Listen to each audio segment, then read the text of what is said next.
Hi guys, I'm Kesho. Bago nyo tapusin ang aming video, please click the subscribe button para updated kayo sa mga bago naming i-upload. Yun lang po, maraming salamat.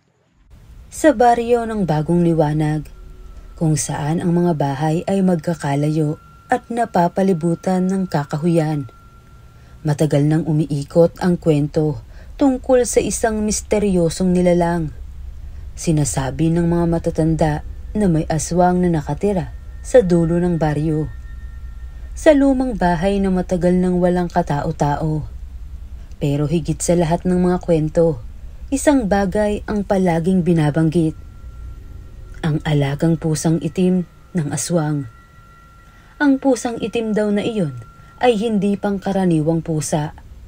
Ang sino mang nakakita rito sa gabi ay nagkakaroon ng masamang kapalaran. Kaya't ang lahat ng taga-baryo ay iniiwasan ang paglapit sa bahay na iyon, lalo na kapag gumagabi na.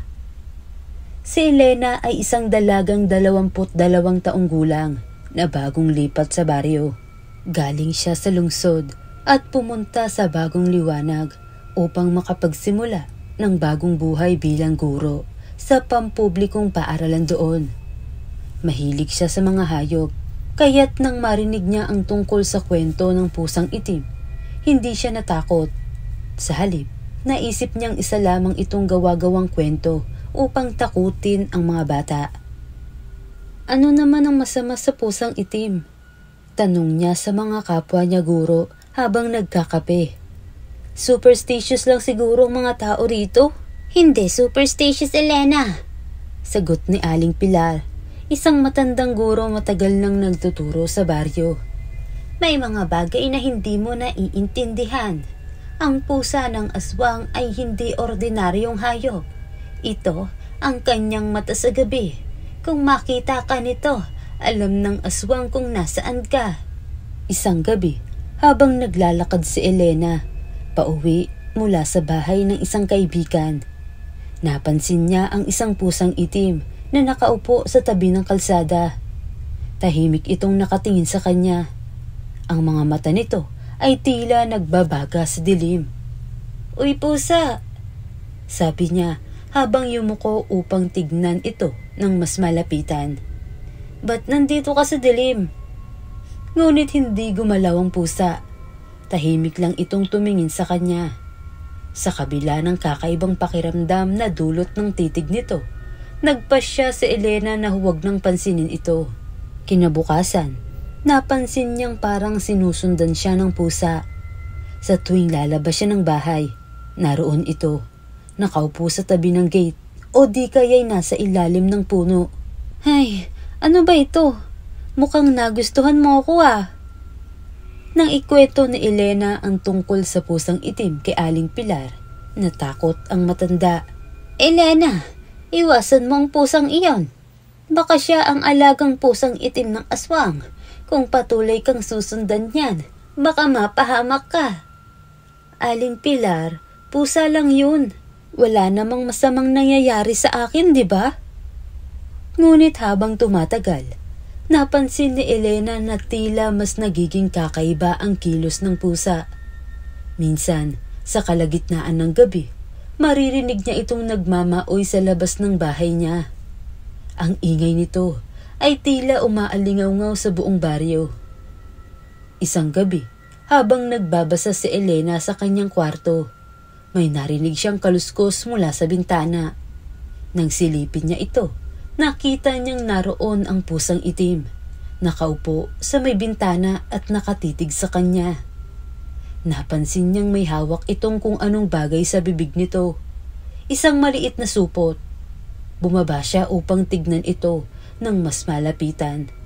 Ngunit bago siya makarating, tumalon ang pusa at nawala sa dilim. Naiwan ang supot sa lupa. Nang buksan ni Elena ang supot, nagulat siya sa nakita. Isang piraso ng tinik ng isda. May nakaukit na kakaibang simbolo. Dahil sa kuryosidad, nagpasya si Elena na sundan ang pusang itim. Isang gabi, nang makita niya itong dumaan sa kalsada, patungo sa lumang bahay sa dulo ng baryo, Sinundan niya ito ng palihim. Pagdating sa bahay, nakita niyang pumasok ang pusa sa sirang pinto. Napansin niya ang kakaibang aura ng lugar. Malamig ang hangin at tila masyadong tahimik. Sa likod ng bahay, may liwanag na nanggagaling mula sa maliit na bintana. Sumilip si Elena at doon niya nakita ang isang matandang babae na nakaupo sa gitna ng silid. Sa harap nito ay isang altar na may mga kandila at anino ng mga aninong gumagalaw sa paligid. Sa tabi ng altar ay naroon ang pusang itim, tahimik na nakaupo. "Lumapit ka na," biglang sabi ng matanda na tila alam ang presensya ni Elena. Nagulat naman si Elena at umatras. Ngunit biglang humarang ang pusa sa kanyang daraanan. Ang mga mata nito ay tila nagniningning sa dilim at ang buntot nito ay parang handang umatake. "Wala kang dapat ikatakot, iha. Ang alaga ko'y hindi nananakit. Isa lang siyang tagapagbantay." Napansin ni Elena na hindi pangkaraniwang tao ang matanda. Ang balat nito ay tuyot at puno ng kulubot. Ngunit ang mga mata ay tila bata at puno ng lakas. "Sino kayo?" "Ako si Luisa, ang tinatawag nilang aswang sa baryong ito." Anong kailangan niyo sa akin?" "Wala akong gagawin sa'yo, iha. Gusto lang kitang bigyan ng babala. Ang baryong ito ay puno ng takot. Ngunit hindi nila alam na mas dapat silang matakot sa kanilang mga sarili." Hindi maintindihan ni Elena ang ibig sabihin ng matanda. Ngunit bago pa siya makapagtanong, lumapit ang pusang itim sa kanya. Nararamdaman niya ang init ng katawan nito habang humahaplos sa kanyang paa. "Kung hindi ka mag-iingat, ikaw ang magiging susunod na kwento ng takot sa baryong ito."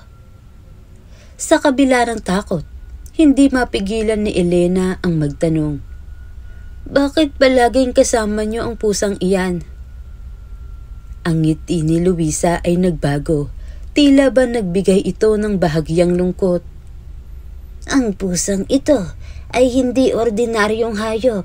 Gaya ng sabi nila, siya ang aking anak." Anak? "Natagal ng panahon nang ako'y maging aswang. Isa itong sumpa na dala ng galit at pagkabigo. Ang alagang pusang itim na ito ay ang aking anak na isinumpa rin. Siya ang nagbabantay sa akin upang siguraduhin hindi ako tuluyang maging halimaw." Hindi alam ni Elena kung paniniwalaan niya ang kwento ni Luisa. Ngunit ang titig ng pusang itim sa kanya ay tila nagpapatunay na may mas malalim na kwento sa likod nito. Pag-uwi ni Elena, hindi na siya nakatulog.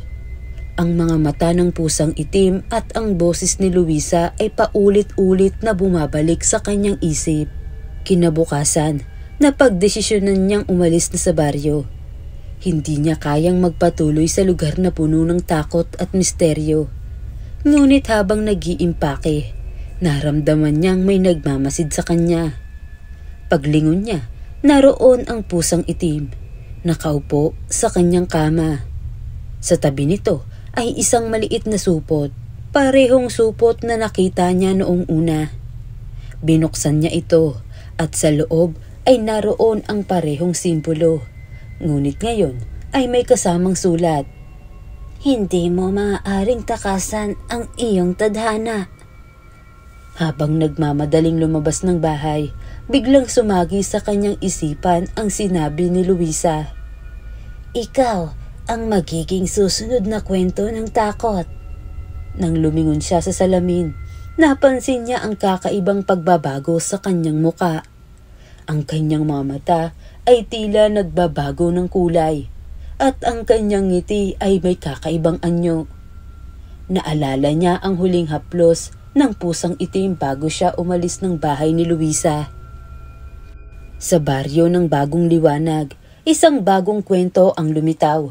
Isang bagong alagang pusang itim ang nakitang gumagala sa gabi. palaging kasama ng isang misteryosong babae na may kakaibang ngiti. Ang baryo ay muling napuno ng bulong-bulungan. Ngunit sa tuwing magpapakita ang babae at ang pusang itim, lahat ay tahimik. Walang nagtatangkang lumapit dahil alam nilang ang bagong aswang ay nagbabantay, kasama ang kanyang alagang pusang itim.